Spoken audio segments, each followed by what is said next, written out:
Hey, what's up, everybody? I was just waiting for me to make sure that I was live and everything was working properly. But yeah, there was only a few questions this week, and I figured I haven't done a live Q&A in almost a year. So oh, wait, here's my echo coming back in. Professional as always. But yeah, I just figured I would do this one live and see if anybody else wanted to jump in and join.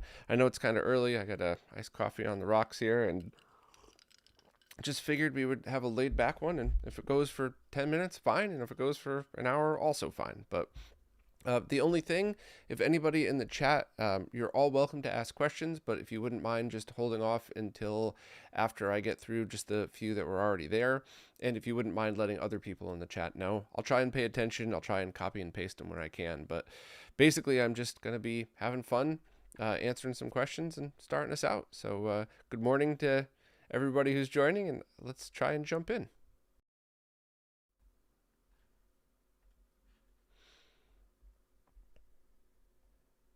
All right, I'm going to switch over to checking all of these, and I got no questions on Floatplane this week.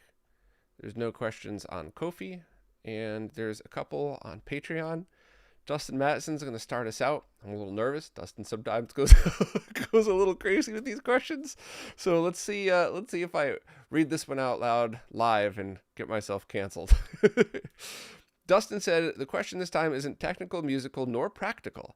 If I were the designated driver for a road trip with my buds, and I'm still ticked from them skipping out on helping with gas money, what is my choice for torture food? And I mean by if you were to say, knowingly eat something that morning that you absolutely know will not only gas lots of farting, but also create fumes that the Geneva Convention might consider an act of genocide.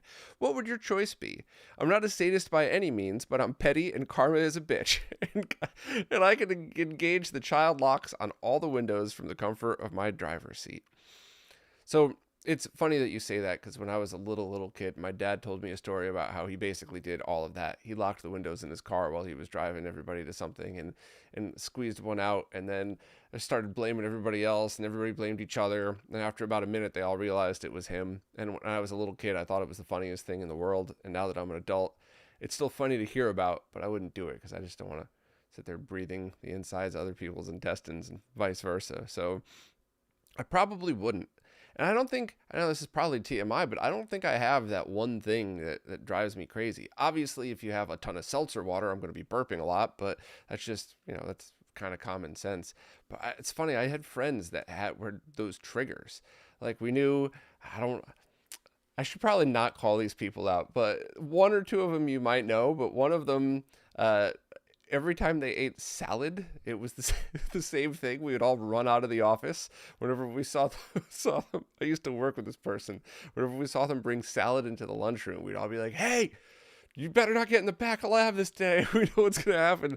So yeah, and somebody else turkey, just like just regular turkey. So yeah, I don't know. I got nothing for you, Dustin, but that was very funny, and what a wacky way to open this one up. That's definitely a fun one. So let me see. I'm also going to be keeping timestamps here. So, and I'll go back and get the other one. All right, so let's move to the next question here. Tony Shadwick said they keep putting off asking, but they're intending to do a build of the iMacSter by Wickerwaka.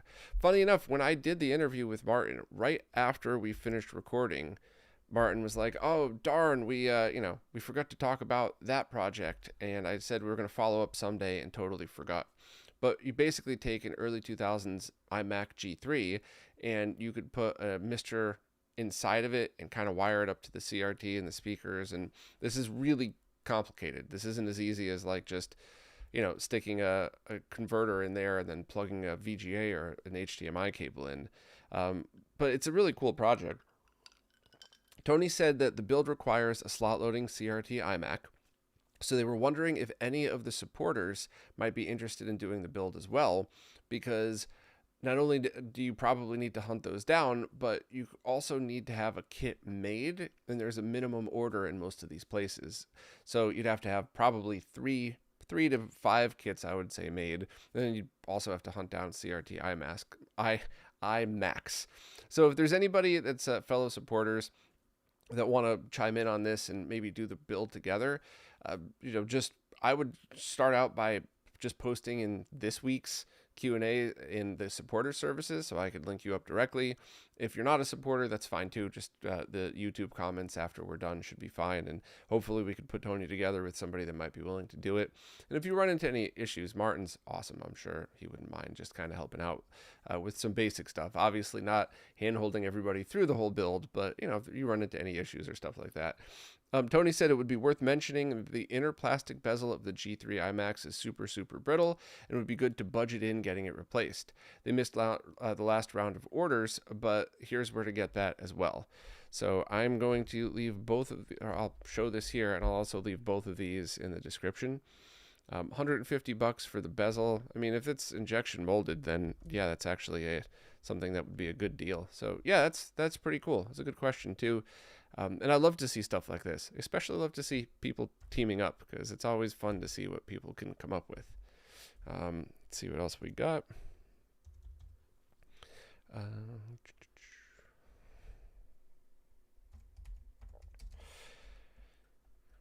One more from Tony. They received a copy of Wild Tracks for the Super Famicom for $4. Good score. That, of course, has the SuperFX chip in it, and they seem to recall a few years back that people were doing multi-game builds around that chip, custom boards that housed most, if not all, of the SuperFX games. They're having difficulty finding those projects now, and they were wondering if anyone knew where they could be looking for that. So I think most people stopped doing that because you could just load up an FX Pack Pro and a MiSTer and be able to play all of these. So no more cannibalizing original games, no more very complicated builds.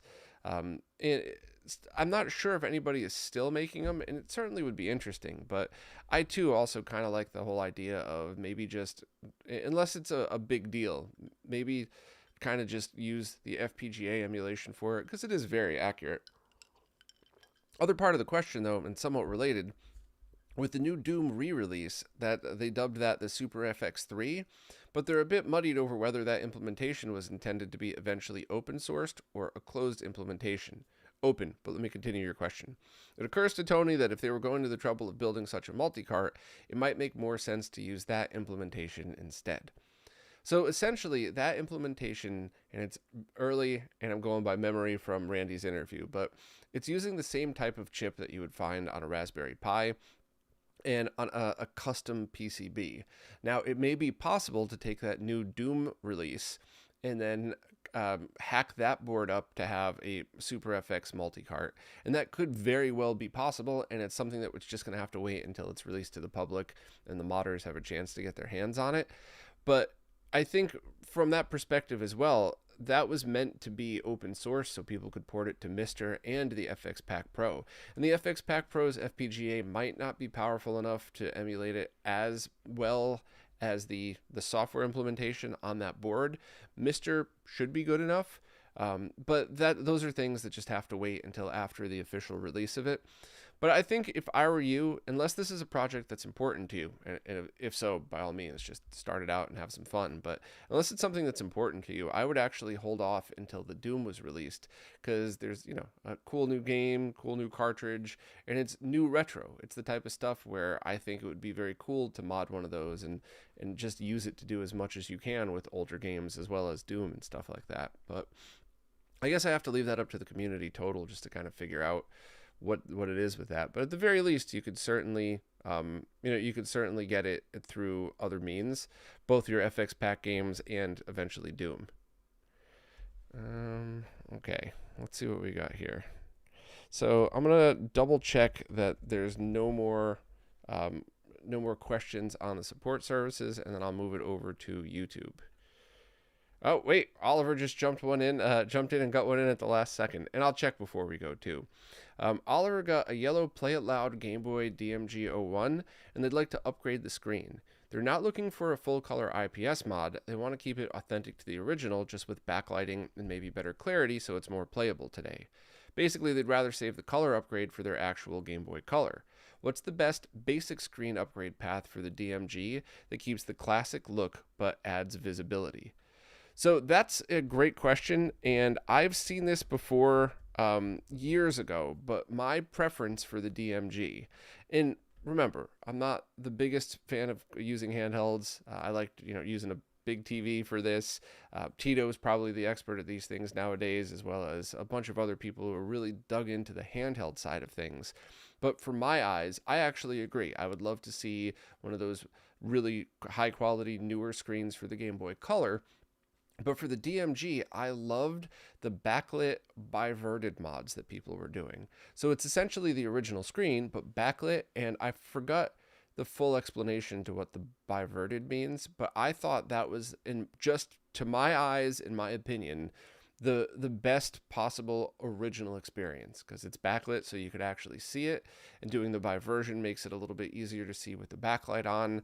And I think you have to choose one color. I think I chose blue, but most people choose green just to have the same tint as the original. But I don't know anybody still doing that. So if anybody in the chat knows, please let me know. Or if anybody listening to this afterwards, please chime in the comments, because I think that's a pretty cool one. And that's certainly something that I'd be interested in as well. I still have the DMG that I had that, but that was originally my little brother's, so I gave it to him, which I think he plays it now and then, and I think he agrees. He also has a backlit Game Boy Advance, and when he plays everything except original Game Boy games, he plays them on that, and I think he plays original Game Boy games on the one that I just described. So that's a good question. All right, let's see what else we got here. And I'll refresh the pages again. And I'll do it again before the stream ends, just because. Nothing here. Nothing here. All right, let's go into the chat. And let's see what we got. Legendary K4, only a couple of weeks out until Retro World. Will be cool to see you again. Hell yeah, but do me a favor, please. When you come over, just mention that you're Legendary K4. I can't tell you how many times I've been at an expo or out somewhere, and I'll have an amazing conversation with somebody, and either at the very end of the conversation or the next time I see them in the chat, they're like, oh yeah, you know, I met you the other day, and like, it's still exciting to meet you, but it was a little disappointing, because if I knew they were who they were, I'd be like, oh, what about that thing? You know, how'd that project go? Like, I remember most of this stuff, so let me know who you are, because I always love meeting you, and I just think it's a lot of fun just to hang out and chat with people like that. So let me move along, and I'm just keeping notes of the time. So if you hear me clicking away, I'm not like, you know, writing a post or anything. I'm just trying to keep an accounting of all of this so I can have good timestamps in the description. And if I miss anything, let me know too. Jordan Maddock says, what's better, DSi or XL version? Does PPI matter? So that's going to be a much more complicated question than just what's better, because do you need to mod it? What things are you running on it? What's the condition of each of them nowadays? I think when I first slapped together that Game Boy comparison, or the Nintendo handheld comparison page, it was almost a decade ago. And while the information was at the time very accurate, now you have to take into account how all of those screens aged, especially, you know, 3DS you could still buy it new back then, and now you can't. So that's a good question, and that's not one that I think I would be qualified enough to answer. I think a handheld expert would have to. But for me personally, I would approach it from what games am I looking to play and what mods and homebrew am I looking to go for as well. And I might do a new 3DS, to be honest with you. But it's really up to whatever you want to do. And so I'm sorry, it's a terrible answer to that question. And I'll have to defer. Hopefully anybody in the chat or somebody listening to this afterwards might be able to jump in and check that. But DSi versus XL. Let's see what else we got.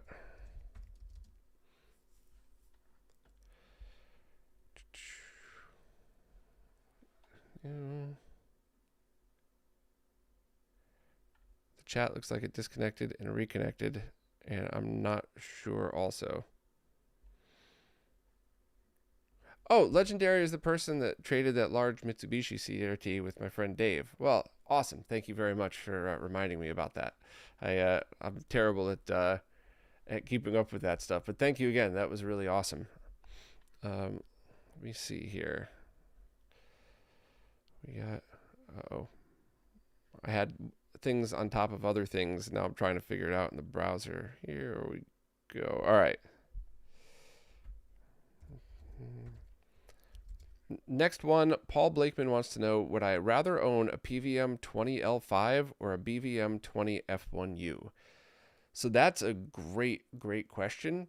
And if this is one of those, I have to answer it multiple ways, which is annoying. I know, I'm sorry, but maybe it'll give more time for people to chime in and ask their questions too. But if I had 0 CRTs, like let's just say a meteor hit my house and I lost everything and I'm starting over and I had to pick a CRT to use, if things like GameCube and PS2 480p games and I guess Wii and Dreamcast, if those were really important to me, it would be the 20L5 because you could just have one monitor with all of the different resolutions. Or I guess if I moved back to Manhattan and couldn't bring all my stuff with me, so I had to just pick one monitor, I would pick a multi-format just so I could have all of those things available to me on one display. But if space wasn't an issue, I might actually choose the BVM D20F1U and also get something like a really nice PC CRT monitors, like the one my friend Chris was kind enough to find for me. And I got 2 of them here that are all 20 inches. And at least one of them definitely has a Trinitron CRT in it. The other one has a flat glass one. I'm not sure what would the original be, but they both could do much higher refresh rates than your average monitor. So that one could do 480p 60 no problem, so Dreamcast, GameCube, all that stuff would look amazing. But it could also do things like 1080p 72, so I could watch Blu-rays in their native resolution but in even cadence like I talked about. And also for the price of those, you might be able to pay for 2 for the price of 1 type of thing, because even though the D20F1U is technically a better display because you could do more calibration with it, I think the PVM 20L5 goes for about the same or sometimes more because it's multi-format. So that's certainly something to consider. The other thing too is which one's in better condition, and I probably should have opened with that. See, the downside of live, I can't go back and correct my stupid mistakes. I guess the first thing I would say is what condition are they in? Because if one of them is dim and yellowed and about to die, I would just take the other one, period. There's no discussion on that one. But I think this is one of those scenarios in which you can't go wrong. Both are amazing displays. Both do a really great job with retro. And it really is just what your eyes prefer and the features that you want and the space in your room. So good question, but that's not an easy one to answer because there's basically all correct answers there. Let's see. Eddie wants to know how I'm feeling about the Switch 2 and how it's selling versus the original Switch. They asked this because they were at Walmart and Target the other day and they both had the Switch 2s in stock. Personally, they think Nintendo messed up with virtual cards and they understand they're putting the first foot towards more of a digital gaming world mixed with physical. I actually haven't been following it at all. I followed it at the beginning just knowing that people were trying to get them and they weren't in stock, and I've been hearing that they were coming back in stock now, and I actually haven't even played it. I have a box of one here if anybody wants a Switch 2 box, because a friend of mine asked me to pick it up, but they live outside of the US, so I just wanted to package it up as small and neat as possible and mix it in with some other stuff so I could just get a shipment out to them. So funny enough, I actually have the box of a Switch 2 here, but not actually a Switch 2. So I plan on getting one at some point, but I don't know. Money is definitely a factor just because I don't want to drop $500 on something that, Mario Kart seems awesome. And I would like to go back and revisit some of the Switch games I have, especially like Link's Awakening running at a much better resolution and frame rate. But I guess I'm just going to wait until there's a real reason for me to run out and get it and kind of see where it goes from there.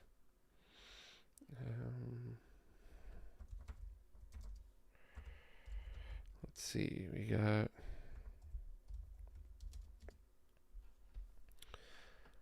Blarg McPants said, "Good morning, Bob. Is there currently any consolizers for the DS? They also prefer to have the option of playing their portable games on their big TV through the RetroTink 4K. So I think there's a composite video out one. You might want to check Tito from Macho Nacho Productions channel. I believe there was at least one of those that did composite out, and it was a pretty neat project, and it was something that showed that I think Nintendo may have even considered that at one point in their design. That was over a year ago, and I'm going by memory. So just if anybody isn't used to these Q&As, I treat all of these as if we were hanging out at an expo somewhere and just doing this as if it were a conversation. So I don't get everything right, but I'm always honest about that at least. So yeah, I think there's that one, and I know there's been many people who have been talking about making them, and there were certainly prototypes made that showed that it could be done, but I don't know if any of them are just available to purchase, and I think most of them didn't get up to that point. I do know that the 3DS had that USB mod, which I was able to borrow one of those for a little while and use it. I did a live stream with it, and that would work with DS games, and that was pretty cool. And the latency wasn't the worst. It wasn't perfect, but it's one of those things where if you're a streamer, even if you're a hardcore handheld gamer, you could stream with that and then play on the handheld itself. Or you could just try using a fast display and a fast PC and try playing it right on your display. There's also the Nitro DS units, which were the displays that used to be in the kiosks. And I owned a couple of those. You want the DS capture, not the DS emulator. The one that says DS emulator was meant for developers, and you really need to have it connected to an older PC with software running in order to load games on that one.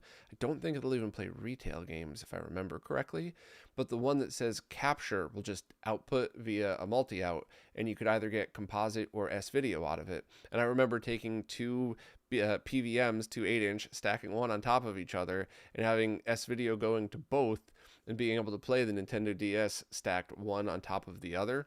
And it was perfect. I really loved it. But, and I think you might be able, somebody a long time ago said you might be able to flash the firmware on the one that says DS emulator to the capture one, but I certainly have never tried that myself and couldn't offer anything about that. So yeah, that's, that's one of those things where I do hope somebody just comes up with a kit. And I especially hope they come up with just like a consolizer kit that you could plug a controller into and you either have the two screens or, I don't know. It's just one of those things where I think there is absolutely a market for that, but I realize it's going to be a complicated mod.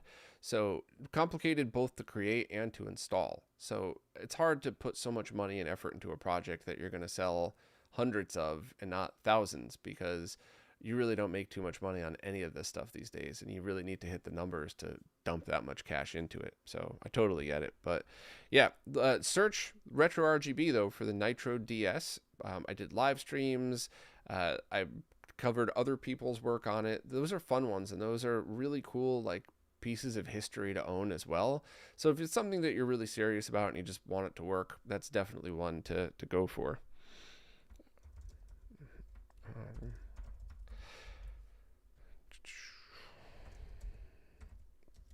So Paul just chimed in and said they believe the D series BVM is multi-format. No, it could be. Wait, am I mixing these up? I am mixing these up. Okay, let me. Damn, I wish I could go back and edit these. So it's what I get for doing this live early in the morning. So there's a couple of different BVM, 20-inch BVMs, and I think one of them is an F series, and there's the F, the E, and the D.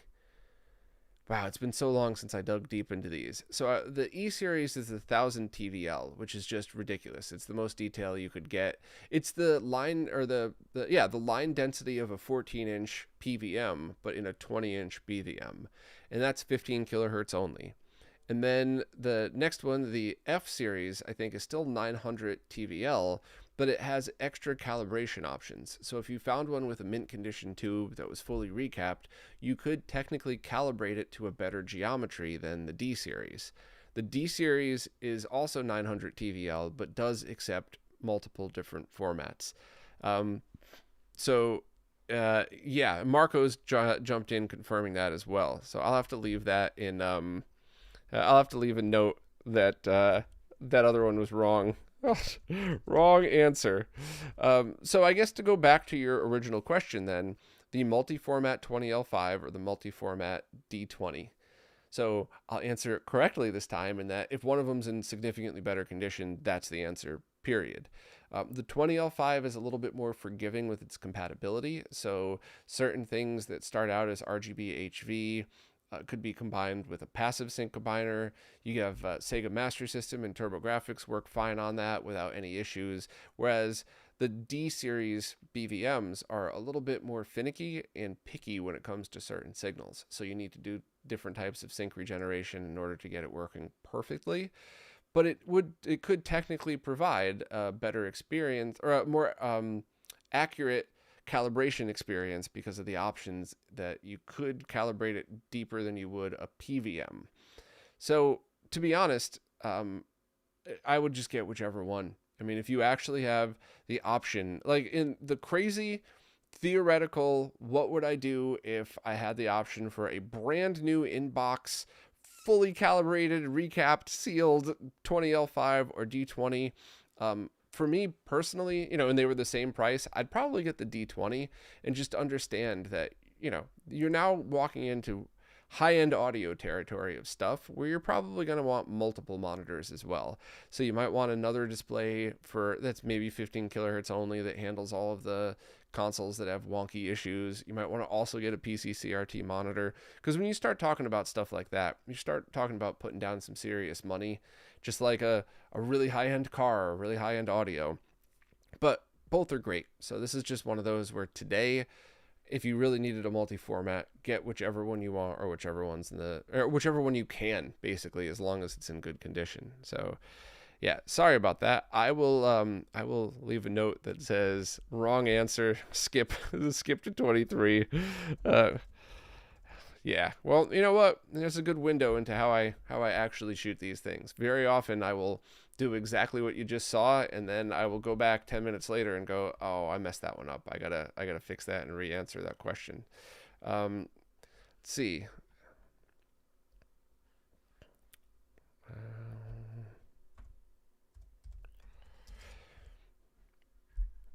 The real OC Gamer wants to know if I found any other magnetically shielded speakers. They got the Ascend Acoustics ones for their front, but it might be expensive to get the same ones for rear surround. So no, other than the ones, the Kantos, which are the powered ones, and you could use those, but the problem would be then you would have to set the volume. So the problem is that you push the button on to turn them on. It's not like a click wheel. It's not like a potentiometer. So if it was something like the ones that I have, the Yamaha magnetically shielded studio monitors, those have a fixed dial and a power button in back. So the fixed volume dial I have set to about what it should be for everything that I do. And then when I have it set, my switch box set to use them as my surround speakers, I calibrated the audio through the microphone thingy kit that comes with the NAD amp, and that set it to be the correct volume for that. And then when I flip the switch and I have it just used as desktop studio monitors, I use my Motu's volume to change the volume on it, not those. So that's how I was able to get those to work for dual purpose without any issues. The Kantos are magnetically, are shielded, and you don't have to worry about them around CRTs, but you push the button in to turn them on, and then you have to set the volume, and I'm not sure if it would remember the previous volume for you. So that would kind of make what I do harder for your workflow. But no, those are really, I haven't found consistently any speakers that are magnetically shielded, and that's why I really strongly suggest if you could find any, just hold on to them. One thing you might want to try is thrift stores. Just go to, I every time I go to a Goodwill, I take out that app on my phone, that the electromagnetic field detector thing, and I put it in front of it. I think Ghost Hunters use that or some crap like that, but I'll wave it in front of the speaker, and if the needle goes crazy, it's definitely not magnetically shielded. And if I only get a little bit of movement, or if I only get movement right in the front, then what I'll do is see if I could check out the cone itself. Some speakers, obviously, you just pop the grate, the grate thing right off, and you could look in. Others, you got to get in there with your phone's light or something. And if the cone itself looks like it's in good condition, I'll consider picking them up. And I've grabbed a whole bunch over the years, and I'll come home, I'll test them, and if they're blown, I'll toss them or bring them back to the Goodwill or something and just lose the money. But I've given away quite a few that way of speakers that were totally fine, but just they're safe to use around CRTs, and they're great in the interim. So I know if you're building a really nice stereo, I think starting out by getting anything and then having the mindset of eventually I'm going to replace these is a good idea. But if anybody else can confirm that new speakers are magnetically shielded, please let me know, because don't forget the research I did in that video. A lot of the ones that used to be, that are still sold under the same model number, are not shielded, even though their instruction manual and their website listing still says that they are. And I've emailed the companies before, and they're like, yeah, we just forgot to edit it. No one needs that anymore. So you have to just be careful with that, and you have to constantly test them. And what I showed in the video for that is definitely something that you could do. Just wave it in front of a CRT. Uh-oh. Ice chip. Hope that didn't come through. I'll leave a link to that video as well.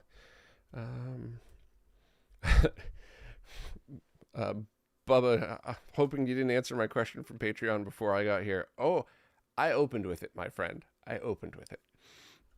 Let's see.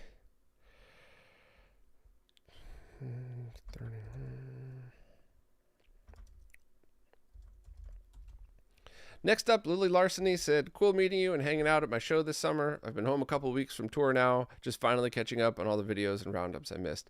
It was awesome meeting you in person, Lily. Your band was great. They were all friendly too. They're all very cool and welcoming, and it was a good time. Good music. Music's obviously subjective. If I think something's amazing, somebody else could think it's not, and we might both be right. It's fine. But I personally had a great time. I enjoyed it. I brought a friend, and it was fun. I'm a old and tired man, so normally I would have stayed and hung all the way to the end and partied. But I made it to the end of your show, and I got to drive home safe and everything. So yeah, it was a blast. And I still love music. I don't have the time to get out and see as many shows as I used to, but that was a fun one. Just kind of check that out. So yeah, it's always good times. So we've been going for about a half hour. I could certainly hang out a lot longer. We just need a few more questions, of course. So if anybody has any questions, fire away and right here in the chat, and I'll answer whatever I can. And I'm also going to check the support services again in case somebody just wanted to jump in there and add one as we were going.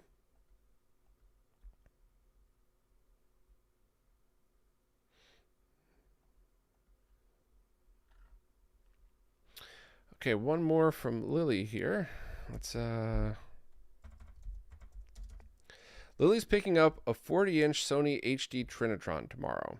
It's 4x3 and does black bars for anything above 480p. Is there any way to use these for higher than 480 4x3 content? You are about to pick up I think the heaviest consumer CRT ever sold in the US. There was that one that Shank did the video on, and that was awesome, but they only made a couple of them. That was Japan only. That is massively heavy. I remember seeing a couple of them. I think right when I started RetroRGB, somebody had one in their shop, and I was like, oh, you want me to get rid of that old CRT? And they're like, yeah, give me $1,000 for it or something stupid. And I just laughed and walked out of there. But I always wanted to mess with one of those because I thought it was incredible. And while I haven't done any deep dive testing on the Sonys, I have on other brands' HD CRTs. And I could tell you a couple of my experiences. So 99.9999% it will not do 240p correctly. So in order to have it display with the proper scan lines, you're going to have to put it through a line doubler, exactly like that classic consoles on VGA monitors video I did a bunch of years ago. All of that would still apply here for 240p. And light gun games, don't count on it. Maybe, probably not. And also any of those 3D games are not going to work on it. But 480i games generally are going to look amazing on there. Whether the TV just plays them as 480i, or sometimes it scales it to 1080i, so you have the image scaled, but it's still interlaced, which sometimes that's a perfect look for it. And they do have some type of deinterlacing built in as well. Just check all the options and stuff like that. 480p is going 480p 4x3 is going to look ridiculous. So Dreamcast, GameCube, in any 480p PS2 game is going to look great. Also, because it accepts 480i, you could boot your PlayStation 2 into a normal menu and then select your game or put in your disc and then switch over to 480p. You don't need multiple displays or scalers or tricks or anything like that. Because it'll accept the signals, it'll just work perfectly. The only issue would then be, so you get the Wii, which obviously is 480p only, but a lot of games are 16:9. So you would have the black bars on the top and the bottom, the letterboxed. But what you should definitely remember, and for your own peace of mind, grab yourself measuring tape and measure how big diagonally it is when it's in 16:9 mode. And I think you'll find that the diagonal size of it is pretty comparable to like a 32 or 36 inch widescreen CRT. So while your eyes might say, oh, look at all this wasted space, it actually isn't. You probably have yourself a 40 inch 4x3 and 32 inch 16:9 display all in one. And that would definitely be an awesome experience. Now, once you start getting past that 720p and 1080i, you're definitely locked at those, to having black bars on the top and the bottom. And I don't think there's any way around that other than possibly zooming, but I'm not really sure how that would work out. And I don't think it's I don't think it's going to benefit you too much. The only scenario it would is if it's something like you have a Blu-ray of a 4x3 TV show. So then if it was in 1080i or 720p, it would be centered with black bars on all sides. But that's one of those things where you might just want to run it in 480p 4x3 and check any zoom stuff on there. And this is really where I've been using the RetroTink 4Ks for a lot. Obviously, I wouldn't tell you to buy one just for this, but if you have a bunch of other uses for it, you could just run whatever you have through the Tink, and you could either downscale and output it as 480p 4x3, or you could try zooming and doing all that other stuff, and it would be a help. But when you get it, just experiment with it and see what you could do. It probably has a DVI port in the back, which is probably going to be less compatible than the component video ports, so you might want to just try running whatever you have through either one. And I would also, just for the heck of it, see if it could run at any other refresh rates. Can it do 480p 72? I'm going to bet almost definitely not. I don't think there's any chance, but who knows? Because while that is an even cadence of 24 and you get to do all the crazy stuff that I've been doing here, it also was a PC refresh rate that was very common, 640 by 480 at 72. So maybe Sony snuck it into that set. I don't think so. I think the answer is almost positively no, but I mean, we're nerds. Try it, So who knows? Maybe it's going to work and there's a new hidden gem to find. But I do think that display is amazing. And I think you should seriously consider using it for a ton of different stuff. Even modern games, the size of that and the versatility of it for what it could display is very cool. It's just one of those things that, I wouldn't go hunting one of these down expecting it to be the holy grail retro gaming monitor because of its lack of native 15 kilohertz support. Assumed lack of it because none of the other Sonys do it. Double check, maybe. I would love to be wrong. I just would go into this knowing you have an amazing 480p 60 display, and I'm positive you could find a whole bunch of other uses for it. So give that a try and see. All right, let's see what else we got. Hopefully there's a couple more questions. Keep this going a little bit longer. Paul Blakeman wants to know, what are my thoughts on plasma displays for classic gaming? So I'm a bit jaded towards plasma because all of the experience I had over the years, they were significantly better than LCD, to the point where when I did, the NFL Sunday Ticket football and I had 3 displays, I'd have the OLED in the middle. I'd have sometimes the plasma on one side and a CRT on the other. And sometimes it would be the plasma on one side and an LCD on the other. And it was laughable how bad a mid-tier LCD looked compared to the OLED, the plasma, and the CRT.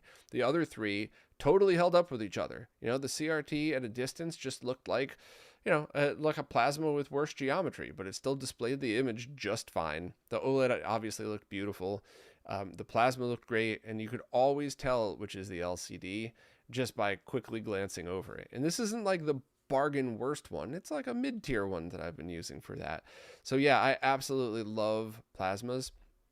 My personal thoughts though, the one, you should match it to what you're trying to do. So I have one that I'm probably going to be selling. I'm going to have a whole video on that, I'm sure, soon. But I have a 50-inch Panasonic 3D plasma that I personally think is the perfect match for stuff like PlayStation 3 3D games and Xbox 360 3D games. And of course, you could watch 3D movies as well. Those are probably better on a giant projector, but you could use it for all of that different content. And I just think that is ridiculously fun. You could use it for 480p stuff, and I did think that 480p on a 1080p plasma looks much better than other displays, but they do have older plasmas that can handle, they call them ED TVs, not TVs that have a problem staying straight, enhanced definition, so 480p native.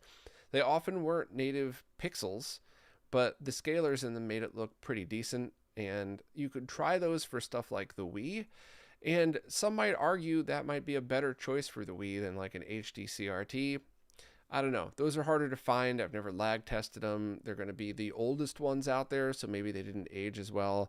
But I definitely would say if you have access to a reasonably priced plasma TV, especially a 1080p one, and the panel looks good and it's in good condition, then if your focus was stuff like PS3, Xbox 360, or a little bit before, maybe from Wii up to that, I think you would really enjoy it, and I think it would be a good experience.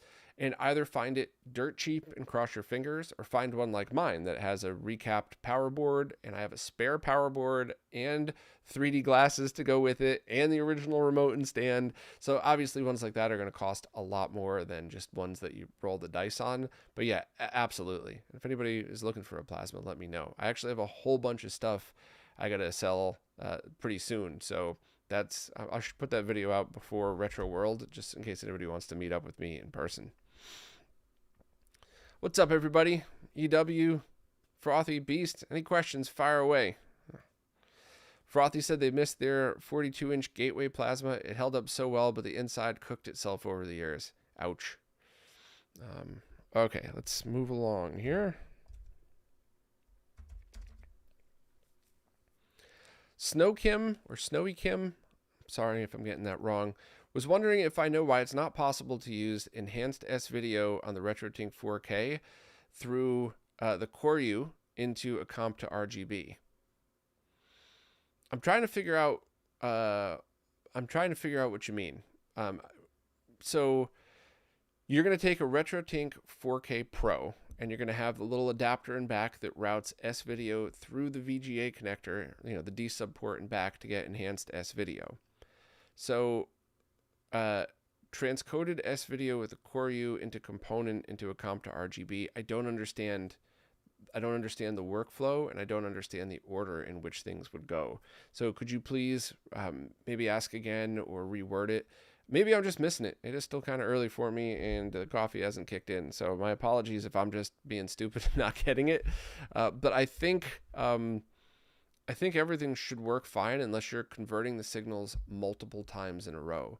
And if that's the case, you always could potentially end up with some incompatibilities, because when you're converting signals like that, it sometimes does things to make it non-standard, which analog displays often just accept, no problem. But when you start getting into digital conversions, and even a lot of the boxes that are analog in, analog out, convert the signal to digital to do the conversion to do the analog output on there. Snowy Kim is responding, so I'm going to just wait for them to ask, finish the question, and I'm going to pinkies up and sip my coffee here for a minute while they kind of describe out their setup.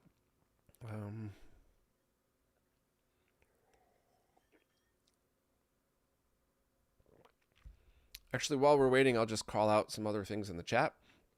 The Real OC Gamer, the backlit kit screen bivert for a Nintendo Gameboy DMG and Pocket handheld from Z Labs. That might be the right bivert mod. I've never tried the one specifically from Z Labs, but it sounds like exactly that. Arcade Ages is hankering hard for a 40-inch 4x3 plasma.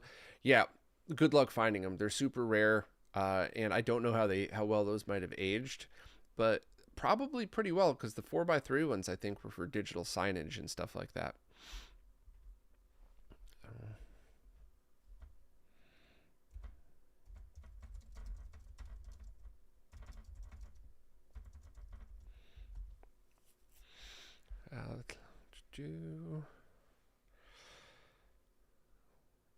Frothy said they missed their 42 inch. Oh wait, yeah, you already said that. I already said that. Sorry.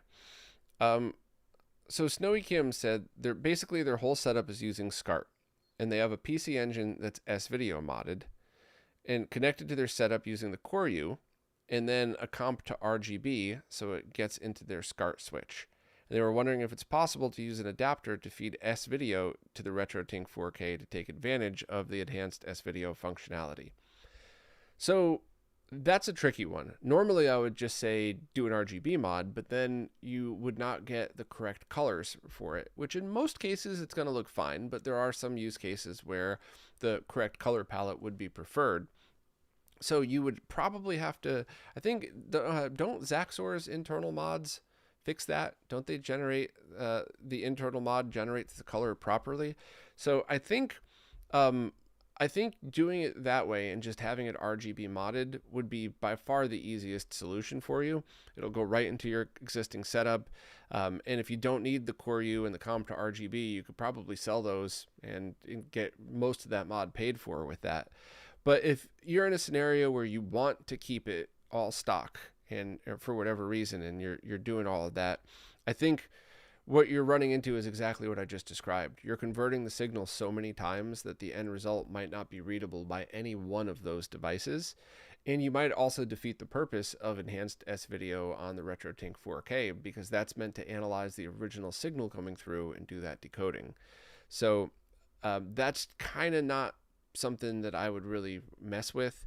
RGBeater suggested, could you just run S-Video directly to the RetroTink and skip the switch? You definitely could try that. And if you already have everything set up, that's absolutely what I would recommend. And, just kind of start out from there. But this might be one of those scenarios where what seems like the most complicated solution might actually be the easy one. RGBeater confirmed that Zaxor's mod makes RGB composite and S-Video using the correct composite palette. So wait a minute, hold on. Zaxor's mod makes RGB composite and S-Video, with composite and S-Video using the composite palette and RGB using the RGB palette. So yeah, that's one of those things where you're going to have to really think about your total setup. I like RGBeater's suggestion of just try plugging S-Video directly first. Just try plugging it into the front of the RetroTink first, then plug it into the back for the enhanced S-Video and see how that looks, and see if that setup is something that works for you. And if not, then you might have to just kind of figure out a different solution. But the internal RGB mod might be a good way to get around that. And once cost really comes into play, that's when using the MiSTer might be a good alternative. Because if you start dumping more money than it would cost to get a MiSTer to do this, then you still have the original Hue cards, the original console, and you could have that experience if you want, but also have the rest. So Snowy Kim has the Zaxor mod, and S-Video is the highest quality signal with the composite palette. So yeah, all right, I think that's your solutions then. I think you should either go directly to the RetroTink and start in the front, try it in the back, and go from there. And if you need to have multiple outputs, maybe that's one of the reasons why you're running it through your SCART switch. You could just find an S-Video distribution amplifier, something that used to be a high-end piece of equipment that you could probably get cheap on eBay now, and give that a try and see what happens. You should be able to do 1 to 2 with a powered box without any trouble. So, all right, well, that makes sense. And no super easy answer for that one. And of course, once again, you could always just try using a MiSTer. I did miss... Legendary K4 said their entire setup is composite through an Extron, and they're super happy with it. Are there any benefits to a higher quality composite cable? Does anyone currently make them that I recommend? So let me just break this down real quick. If you're talking about you have a bunch of retro consoles going through an Extron switch via composite video and audio going to a CRT, I personally think that is an awesome setup, and it looks excellent. The question I have for you is, are you getting loud audio buzz, especially on all white screens, or are you getting just about what you would expect the normal hum of analog video to be? And if the answer is yeah, every time there's a white screen, there's a loud hum coming out, then you're going to want to hunt down the higher quality composite cables. Todd Retrofrog made the ones for Genesis and a couple others. Insurrection Industries, I believe, made at least the S-Video one. I'm not sure if they had a composite one as well, but you should definitely give it a try for the shielding reasons. Because while you're probably not going to get a huge jump in quality from the worst composite cable to the best, you absolutely would hear a difference in audio, especially with even just semi-decent speakers. You would be able to hear the difference between unshielded and shielded cables, because you're not going to be picking up as much of that 15 kilohertz noise and the video noise onto the audio lines. So yeah, that's something that might be beneficial to you, but it's a great setup either way. Composite cables. All right, let's see what we got. Rumblemints said they just picked up a master system with the phaser, but the phaser doesn't seem to work. SCART to PVM should be no issue with the light phaser, right? They just wanted to make sure before they started opening it up and going down the wrong path, since I happen to be answering questions today anyway. So yes, but there's always a but, right? The first part, without a shadow of a doubt, a working master system light phaser and a working master system connected to a CRT via RGB SCART will work perfectly, and it will look pretty cool too. However, I have had Sega light phaser guns that I used one day, I put it down, I came back the next day, I picked it up, and it didn't work. And I thought, weird. Opened it up, checked everything, put it back together, still didn't work. A week later, I go to grab, because I had two for a long time, I go to grab it, the other one, plug it in, the other one doesn't work. And I went, did I switch them? I didn't move the first one since I touched it last. So I plugged the first one back in, and now it's working. And I have a lot of people that have said the exact same thing. So those Master System light guns are very, very finicky. And I would just, if it's something you're into, I would buy a couple of them, and maybe we as a community could figure out what the problem is. It certainly wasn't anything obvious for me. It's not like it wasn't getting power. It's not like the little plastic piece was all dirty or something like that. There were no loose connections. There were no wires that had fallen off. It wasn't anything obvious to the eyes. So that's definitely something that I would love to know the answer to. But yeah, I mean, that's roll the dice with that one. Hopefully, maybe it's somebody on SMS Power figured this out years ago and I just missed it for some reason. But that's something I would also like to know the answer to, because that was really annoying every time I went in and had to try to use that, and just one of them would work and the other one wouldn't, but never, no rhyme or reason to it. And it was, I always would test with the same games too. And whenever I had the issue, I would also break out Hang On Safari Hunt to make sure that it wasn't a bad ROM or anything like that. So yeah, that was a pain. The only thing I'll add, if you're playing Missile Defense 3D, which is an experience, let me tell you, 3D light gun game, the 8-bit missiles flying at your face, and it speeds up very quickly. It's not like Duck Hunt that takes 10 minutes before it gets challenging. It gets challenging quick.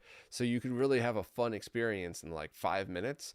I actually think it looks better in composite video, on a CRT, of course. I think the composite video blends the 3D together a little bit more to kind of fake it into a better overall experience. So yeah.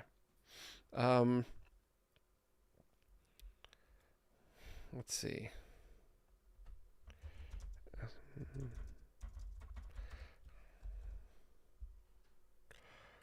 Let me just scroll through here and see what else we got. And if there's no more questions, I could start winding it down. If there are, by all means, fire away.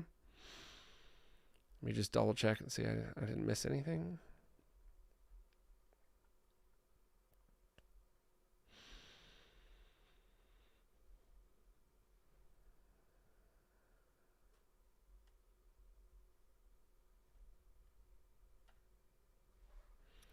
All right, we got one more.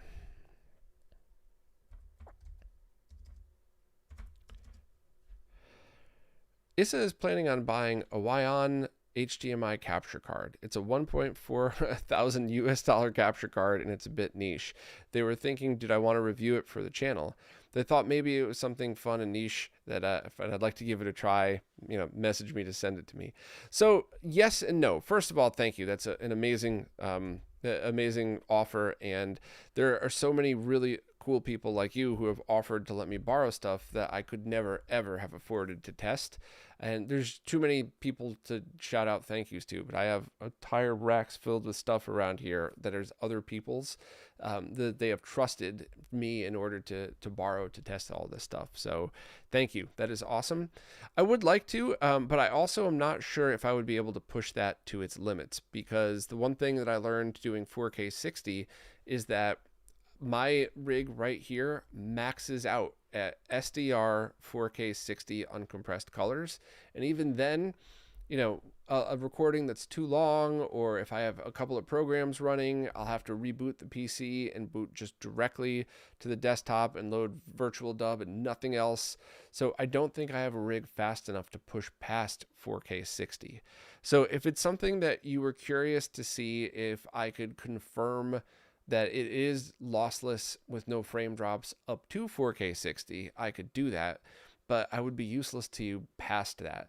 I would love nothing more than to get a $10,000 desktop with all of the best stuff in here to see if I could max it out and do whatever I could, but it's clearly not in the budget at all. So message me on social media if you want, and we could figure out what you want tested.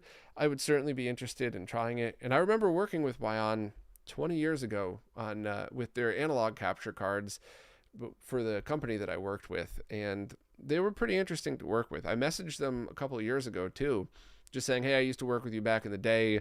I see you have these other cards. Us in the gaming world could really use it with some specific features. Would you work on a custom firmware? I could work with resellers to resell them. And they basically were like, no.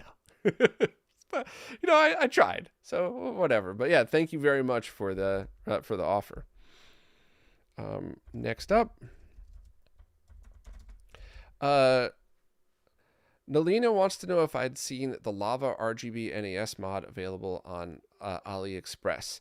So the mod or the console? Let me look that up now to make sure that I'm actually remembering this correctly. So Lava NES. Oh, that appears to be NESRGB clone, and I just don't support clones at all. So no, I haven't tried it, and I wouldn't try it. There was the FPGA, there was the FPGA one. There was the one that uses original chips. The ones that I did videos on over the years all had those, and it are all. I think one of them was also called Lava, and it was pretty good. But I wouldn't use the kits for that. I would always buy original from Tim. And I do, I'm not defending clones in any way, shape, or form, but I do remember talking to a dev in China who was talking to me about one of those. And I was like, that's a clone, right? And they genuinely were shocked. They're like, are you serious? The design is just floating around on this forum we all talk in. And obviously it was written in Mandarin, so I couldn't verify any of that. But that was certainly a scenario where they were embarrassed and shocked and had no idea. They thought it was just another open source design floating back and forth. And when I told them, like, no, that's, Tim's design that was stolen, they got pretty embarrassed and didn't use that project anymore and kind of made their own piece in order to do that. So I could be wrong though. Let me know if it is something that might be different. RG Beater chimed in and said, it's actually missing features. The Tim Worthington mod is superior. So it's probably half a clone. They probably did what a lot of those companies do and take a design, clone it, strip out whatever they can to make it cheaper, and then have it made with the cheapest, sometimes used components marked as new, and slap it together to sell it at the lowest price. So it's one of the many, many reasons why I never support clones, because you could be spending money on something that dies in a month. Maybe it's going to last a couple of years, but generally speaking, this stuff is going to be bottom of the barrel, low quality. So, Nalina, but by no means am I making fun of your question or picking on you. It was a valid question. I'm always pretty blunt about that stuff because I want to point people in the right direction. And if I ever get something wrong and something's not a clone and I screwed it up, please let me know. I'll make a public apology and try my best to make up for it. But I'm usually pretty spot on with these.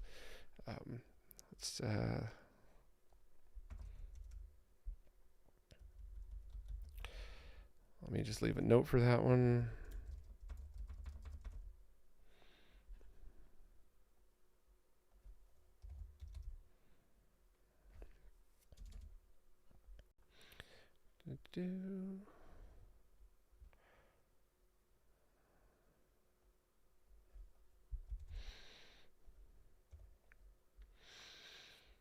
Kai said they use their VCR about 1 day a week. Is it better to leave it plugged in or unplug it after use?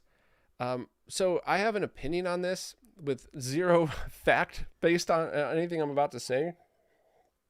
What I have in my setups with all of the sensitive equipment, stuff that's expensive, especially stuff that's not mine, because I have a lot of really expensive stuff that it is not mine at all. But like stuff that's really hard to replace, old CRTs, PVMs, expensive equipment, I always have going to a surge protector that I leave off when not in use. Some of the stuff recently I've been leaving on, like the home theater setup, just for ease of use, and for music. So if I want to flick a song to the stereo, I don't have to power everything on. It could just go automatically. But I turn it off the surge protector. Now, you should note for that, if lightning strikes down the street, there's a very good chance that turning off the surge protector, which is mostly just a power splitter, would actually protect it from damage. However, if lightning strikes the house, that'll probably arc right across everything and kill it all anyway. So if you have equipment that's very sensitive, I would unplug it from the wall. Not so much sensitive, but rare, expensive, etc. I would unplug it from the wall. That way, if anything ever happens, there's nothing that's going to arc through and jump unless it, destroys your house when you get struck by lightning. But I don't know if there's any, I don't really know if there's any reason to do that, especially if you have good power in your house. But I do anyway, just to be sure. So the CRTs are never left plugged into the wall ever. The only one that is left plugged into a surge protector is my 8-inch BVM that I use for testing, and that surge protector is always off. But that's going to be up to you. Is your VCR a very expensive one with S-video and a time-based correction and an amazing quality, or did you get it in a bargain bin for $5 and you just use it for fun now and then? If it's the second, I personally would just not even worry about it. I might even not set the time just to drive all of my friends crazy who are old enough to remember the blinking 12 o'clock on their VCRs just to be silly.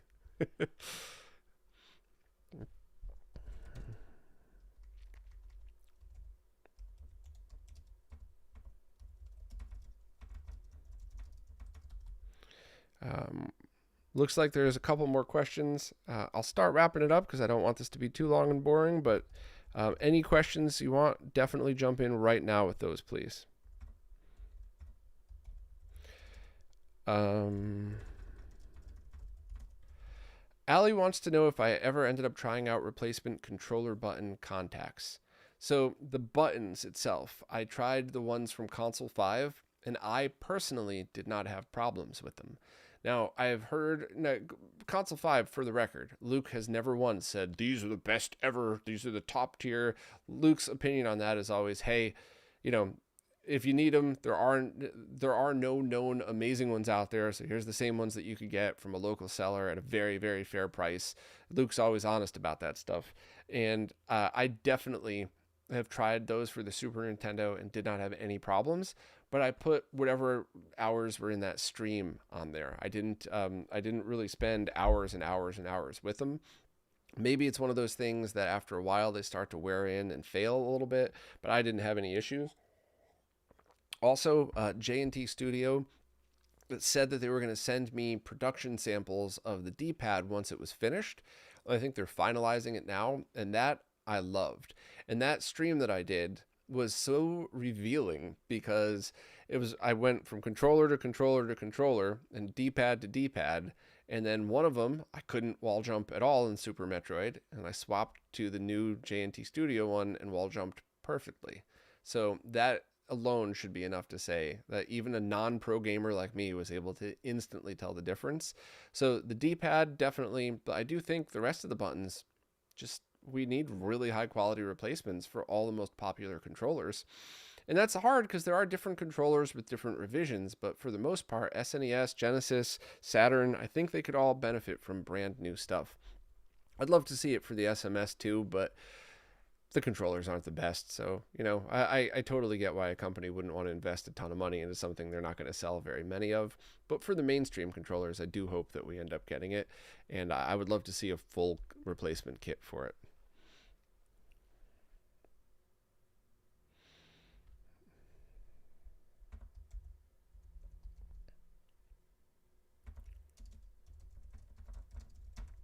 Um, Next up, Hades Hot Gun said they've got a monitor from an old ultrasound machine.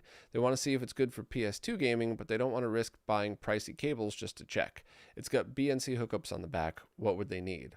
You would need pricey cables. You would need either the RetroTink RGB cables that could go then to BNC, the D-sub to BNC, or you would need a SCART cable, and then you would need a SCART to BNC adapter. Generally speaking, though, if it's a CRT that came from an ultrasound machine, it probably is some kind of professional monitor that's higher TVL that could do all of that stuff. If it's got S-video and composite inputs, you could try that first just to make sure the tube is in good condition and you don't have crazy discoloration or anything like that. But yeah, you're going to have to spend some money, unfortunately. But the good news is if it all works, then that's certainly something that it was a good investment. And if it doesn't, maybe just resell them and take a loss and think of it as an investment in checking out whatever cool thing that you could possibly have had. But for me personally, I would do it, because what if you got a perfectly good machine that was only ever turned on when it was being used? So what if it only has a couple thousand hours on it? I mean, that might be a pretty big score. Or you could drop like $60 on a set of the RetroTink cables and adapters, or the other ones too, and end up with nothing. So I don't know. That's going to have to be yours to your decision to make. I would, though. Next up, if you're using... wait, hold on. I skipped one. Fireburn X wants to know my absolute favorite controller of all time. Super Nintendo, but Genesis 3-button is definitely my second favorite, which drives some people crazy. I know, whatever. I really liked it. But the SNES one just does most of what I need for most games, including modern. Obviously, you know, the analog stick for games that require it would be missing, but for anything that just requires a D-pad, I think it's everything you could ask for. I know a lot of people who grew up with the PlayStation prefer that one, but I also loved the Genesis 3-button controller. I always thought it fit my hands well. I have fond memories of playing that at friends' houses because I didn't get one until later in the Genesis lifespan. But yeah, that's definitely something that I would, if I had to pick one, it would be SNES, but I have much love for the 3-button one, 3-button Genesis. Let's see.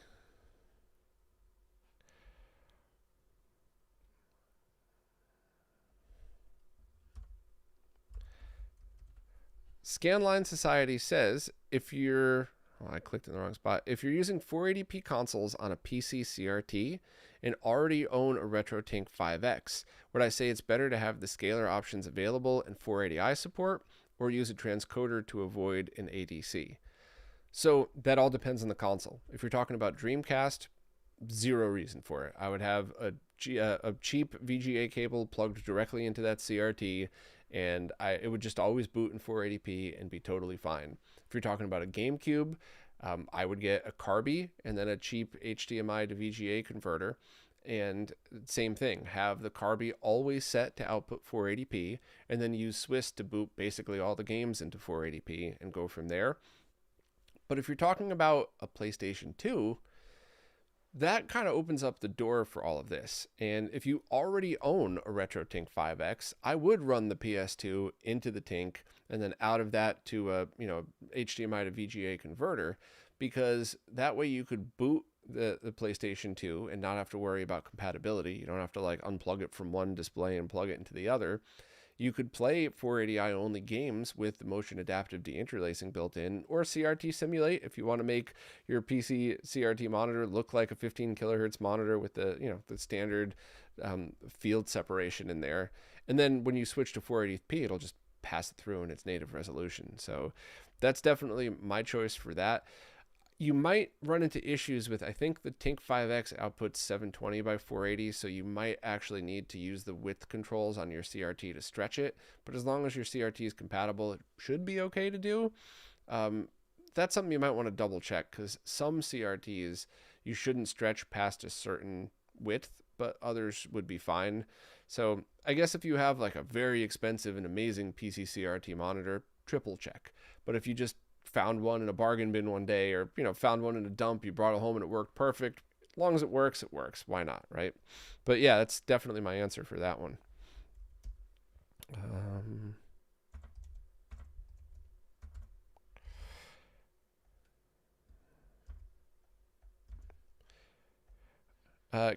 Kai said they have an NVIDIA Shield that they stream movies through using Jellyfin. For some older movies and shows, they'd love to put the signal through the RetroTink 4K, but they don't have any way to. Do I have a recommended HDMI splitter so they could have one going to each? Yeah, absolutely. Let me grab you the link for that here. I still use it. It's the same one that I've used for a long time, and it works great.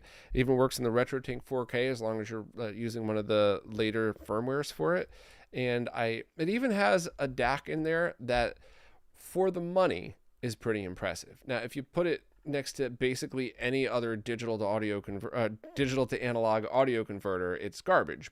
But if you compare it to, if you put it in the context of, here's a cheap thing and here's a free feature with it, the digital audio extraction is perfect, and the analog is like, hey, this isn't bad at all. So yeah, that's definitely what I would suggest, and that's a tool in your toolbox that is pretty good to always have.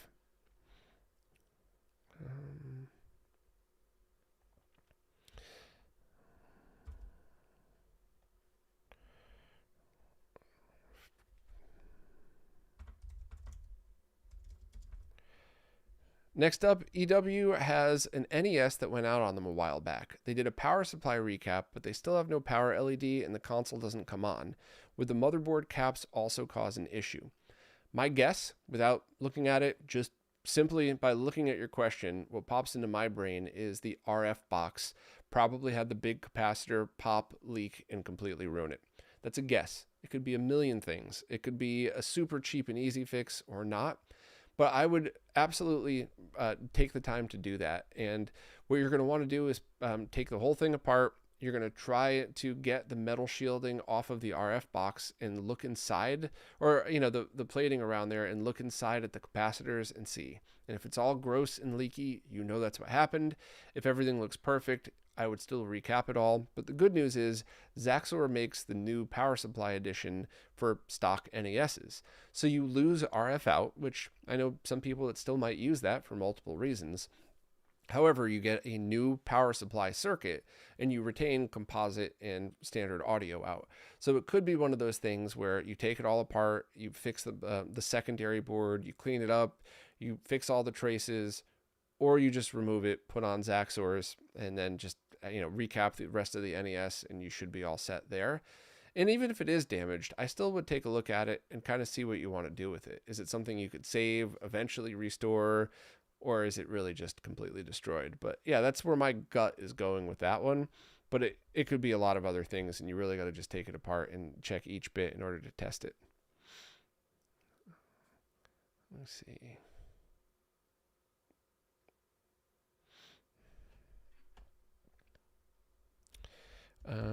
Okay, looks like there's one more question. If there's any more, I'll try and get to it right after this one.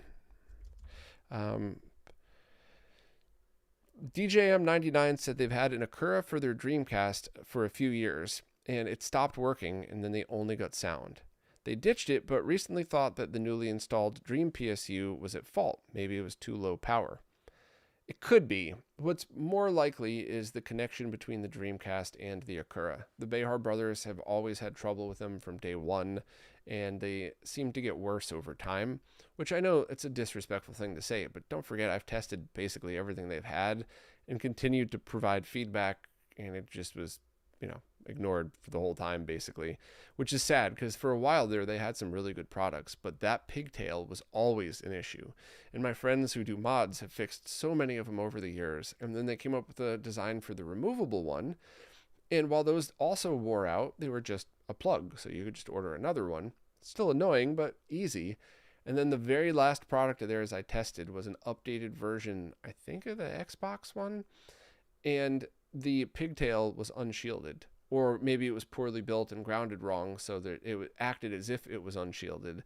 So every time I got one of those revisions, the pigtail just went down in quality. So it stinks because I like supporting small creators, and I especially like supporting people who I've been, working with for over a decade. But I don't know what happened to the quality of their stuff. And I hope they bounce back and start making some awesome products. But my guess is that's the issue. It's the Akura still should be an okay product. So, it's worth taking the time to take a look at it. But then how are you going to fix it? Are you going to get another pigtail? Are you going to make your own? At what point would you just end up going with a different plug and play solution? So, yeah, sorry about that. I wish I had some better news for you or an easy fix, but that's certainly a common thing with those boxes. All right, before I go, I'm just going to refresh the other supporter pages, make sure no one popped in a question on me here.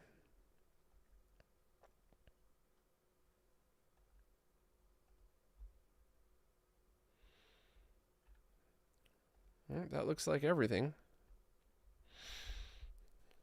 So just a quick follow-up, EW, about the NES. It's RGB modded. Definitely look into Zaxor's boards. It could also be that the mod went bad and shorted something out, but that's something that's worth digging into, because without a doubt, check that power board, because you might be able to do something like use one of Zaxor's boards that also has inputs for RGB. So you could use like a Saturn DIN. So instead of the RF sticking out the back, you could plug that, plug a Saturn cable into it and get all the signals from it as a no-cut mod. There's a lot of cool options. So definitely check out Zaxor's stuff with that one.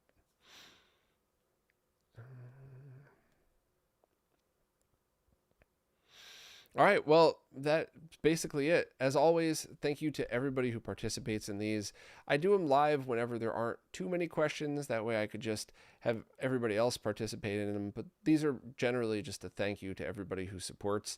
And while it's a small gesture, it's something that it's important to me, because I don't want people to think that your support goes unnoticed. There hasn't been a day that goes by that I don't realize how lucky I am that I get to do this.